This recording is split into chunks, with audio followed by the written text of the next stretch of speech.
Hi everyone, it's me, and today let's watch the Game Theorists!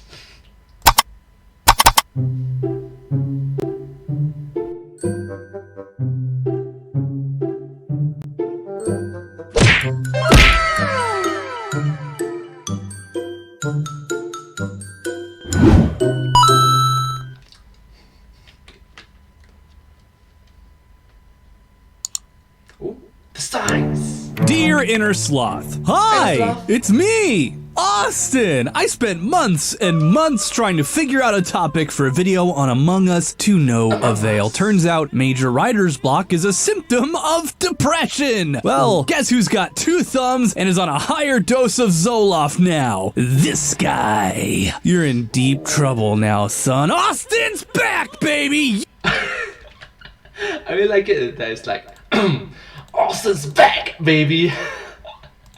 Alright. Yeah! Phew, wow, I am already tired just from that. Anyway, we have a fun one today. We're looking at the biology of the Among Us crew members because these guys are weird. They're supposedly 3.5 feet tall and they have this weird ham bone spine. There's just so much stuff going on here. So many questions and so few answers. Are they human? Are they something else? The answer may surprise you or may not surprise you. Honestly, it's not the... Wait, I should definitely build up like the mystery here instead of just being lazy. Okay, I got cue the lights! In a world filled with weird 1 meter tall blobby ham people with no arms and floating hands being chased by weird imposters who exist for some reason, there is one man, a man with an avatar of similar body shape and a giant head, which is, fun fact, an actual picture of him as a toddler with his adult face over it, and that is Snow, by the way. It is not dandruff. I see your comments every time. Here's the original photo. It is Snow!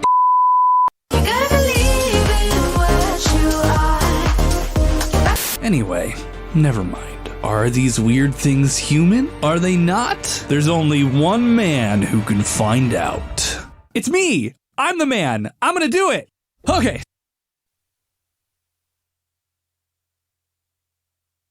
I like it. Is that it's me, Mario. It's me, Austin. I can find it. Okay, so let's go over the basics so we understand what we're talking about. I think all of you know what Among Us is about by now, and if you don't, I don't know, Google's right there. There's a few really weird things going on with the crewmates in Among Us, which I have now almost said multiple times as The Last of Us, which, oh my god, Zoloft brain, could you please not? Anyway, the scanner in the med bay of Among Us places the crewmates at about 1 meter tall, but doesn't go into much more detail, but 3.5 feet, one weird single bone in the middle of them like a Christmas ham. I mean, boom, not human, right? Well, it's not that simple. For one thing, yes, we know that they're pretty tiny little jelly people, but we also know the following. They breathe. They require oxygen to breathe. They eat human food, or at least drink it. Do all of these things mean that they're human? Absolutely not. My dog will do literally all of those things. Are you human? Bailey, are you human? Are you? Are you? You're a good boy. Are you a human? No, I didn't think so. But it is a clue that they are not aliens, which, well, I mean, I guess from someone's perspective, they are aliens, but you know what I mean. They're Earthlings. They come from Earth. Let's go over all the reasons, starting with, actually, I have no idea which of these 3 is most and least interesting, so let's just go down the list in order. Breathing. Now, breathing is something we don't think about a whole lot, but it's pretty much the only way we're able to do anything. Respiration is like the cellular version of breathing, and I think all life respirates. Respiration is the exchange of gas on a cellular level, taking in some gas, taking something from it, and shooting it out in a new form. The only form of sort of life that doesn't respirate at all are viruses, because they essentially make other cells do that for them. It is one of the many reasons hijacked. Viruses defy our definitions of what an organism is, and I am not getting on that tangent. All life respirates, but not all life breathes. Breathing is an active activity that basically pulls in a ton of those gases at a rate that would otherwise be impossible. Trees respirate, but animals breathe. Why? Because of all that moving we do, all the thinking. Your brain will completely cease to function within seconds without a steady supply of oxygen, but you can go days without water or hydration if all you drink is Mountain Dew Code Red, and weeks without food before you really start to get into trouble. Breathing is just another form of getting energy. Now, breathing or respiring alone don't mean our little dudes, dudettes, and dude-thems are from Earth. It's very likely breathing is pretty much a requirement for any complex multicellular life. But breathing oxygen? That is a whole nother bag of bananas. Oxygen is the gas we breathe with kinda by mistake. A bazillion years ago, the atmosphere of Earth was completely different from the way it is now. Organisms respired largely using carbon dioxide, and oxygen was a waste product. Oxygen would then immediately react with anything nearby, forming bonds. It wasn't until roughly 2 billion years ago that the oxygen production went out of control and the stuff started to build up everywhere, creating the Great Oxidation Event, which Oh, wait, isn't it called the Great Oxidation Extinction? Oh, the event is... Okay, technically speaking, too much of it is also how bad. killed like loads of stuff, because it turns out when you're accustomed to living in a world without a ton of oxygen, it becomes a poison. And I mean, oxygen is kind of dangerous stuff. It's super reactive, which is what makes it kind of risky to breathe with, but whatever. That said, oxygen isn't the only gas that can be respirated, although almost all life on Earth does use it now, and again, kind of by mistake. But there's lots of other candidates like ammonia, carbon, nitrates, sulfates. A bunch of things can be used to breathe. But we use oxygen because of something that happened 2 billion years ago. We breathe the garbage of other organisms, and the fact that the Among Us crewmates not only breathe, but breathe oxygen, that means they were very likely to have come from Earth. But who knows? Maybe oxygen breathing and respiration is like just a thing that is really common in the evolution of complex organisms, which brings us to the last key of the puzzle, and probably the thing I should have led with, the food. There's Earth food, coffee, juice, milk. It's all Earth food. It's stuff that comes from Earth. Earth people farmed that stuff. Checkmate! Okay, so we did all that. What's the point then? We proved they're from Earth. Good job. Phew, we did it. Is that it? No way! I am just getting started! What do you mean? I'm not even close to done yet because we have to talk about, which one first? You see, this is why I hate doing biology episodes. When it's a mathy episode, I just go, here's one premise you gotta know, here's another one, and then this one, and then I can go from left to right across the formula, measure some stuff, and bada bing, bada boom, you got an episode. But no, biology is not linear. It's messy, gross, complicated. But we're doing this, so let's get to it.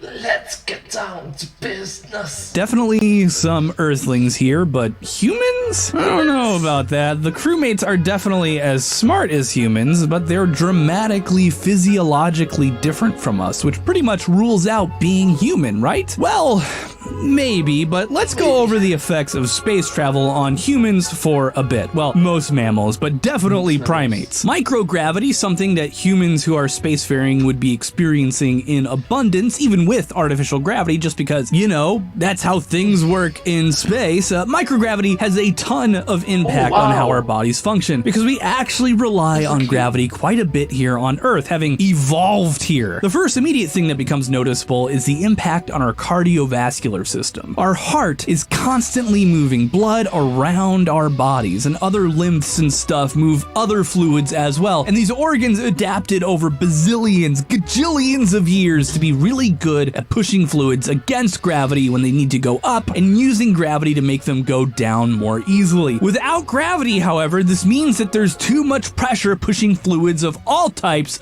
And then there will be an imbalance. up and not enough pulling them down. This leads to increased pressure on your upper organs and decreased pressure on the lower ones, causing puffiness in the face. This actually can go away in a few days as your body adapts to being in microgravity, but it adapts to this by literally making less blood, which can cause some problems if you return to normal gravitational conditions, but it gets worse, way worse, because that can be countered like what, if you really need to, with a blood transfusion. But here's the really bad news. When in microgravity, less strain is put on your bones. That's good, right? No, it's terrible. Sure, it might alleviate some of that back pain, which is great, but at a great cost. Our bones actually rely on the pressures caused by gravity to keep them strong, to keep That means our bones will get weaker. them dense. It's almost like gravity is pulling the bone cells closer together, and this loss of density can happen incredibly quickly. Spacefaring humans lose 1 to 2% of their bone density per month of being in microgravity. This is what's known as spaceflight osteopenia, and it's fast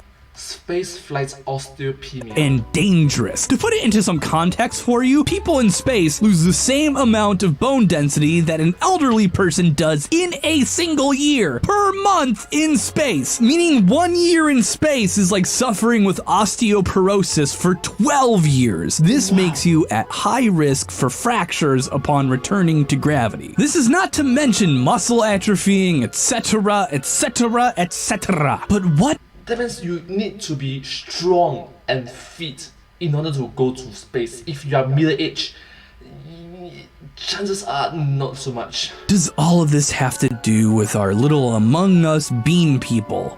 Everything! Everything.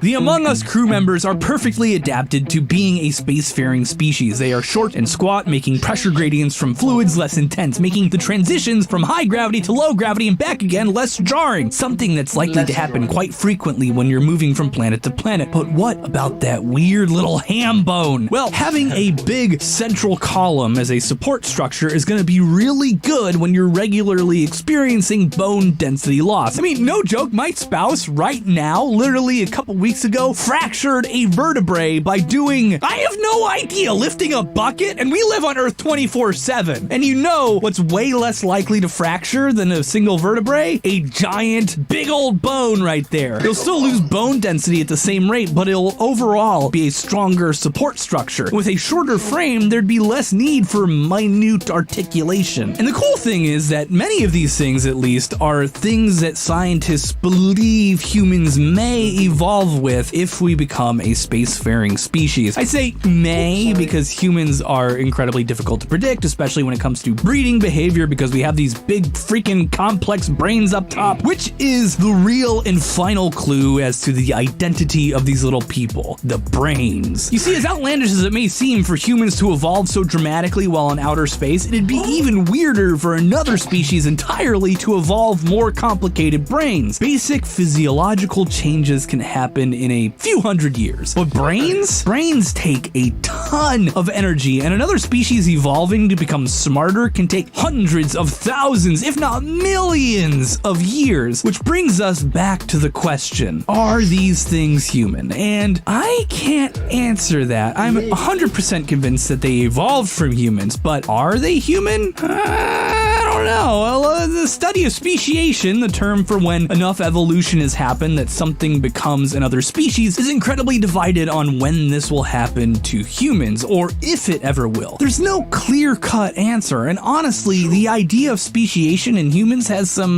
problematic ideas that have seeped into it, especially from the early 20th century. What I am convinced of, though, is that this new human type is not Homo sapiens sapiens, the exact species that we are. They may be an entirely new type of human being, like Homo sapiens galaxia. And not only that, but as silly and goofy as they look, they're perfectly evolved to handle the perils of spaceflight. So I guess that's what we can look forward to after Elon Musk finally gets a bunch of chumps to Mars. Sincerely, Austin. I want to give a special shout out to my top tier patrons: Is B, Mads Jurgensen, Ronald Coleman, Jared Beecher, Alan Hagers, Adadam TP, Nicholas Spillane, Linger, Marissa Resnick, and Mazurf. And honestly, also a big thanks to Matt, Steph, Yossi, Jason, Amy, and everyone at Team Theorist who've been super patient with me during all the chaos I've experienced while moving across the country and the 2 years of my spouse going to grad school. It has been like years of chaos on my end that has been an utter handful to juggle, and they have just been awesome. All of you are awesome. All of you who watch the videos are awesome. I love you guys so much. Subscribe to the channel. Thank you.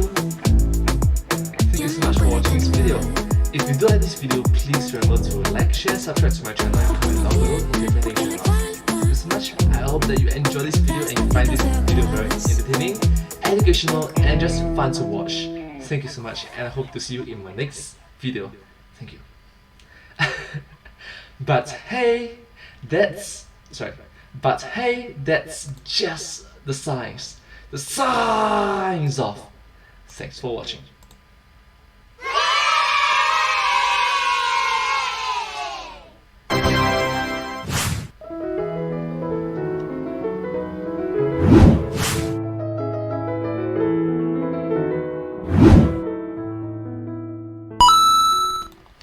Thank you so much for watching this video. This video came up from the YouTube channel, the Game Theorist back in the year 2021, which is this year. Sorry. Anyways, if you do like this video, please remember to watch more of their videos and show support for them. They are awesome individuals, and I hope to see you in my next video. Thank you and subscribe. Bye bye.